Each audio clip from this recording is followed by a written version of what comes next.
এটা পাঁচমিশালি তরকারি গরমকালে মেনলি করা হয় সব রকম সবজি দিয়ে। এমনি ঠাকুরের ভোগ, জন্মাষ্টমী, রবীন্দ্র বাবার উৎসব,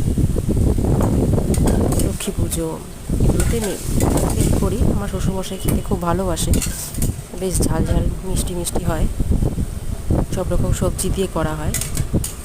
তো এটা একটা রান্না যেটা আমি আমার শাশুড়ির কাছ থেকে শিখেছি।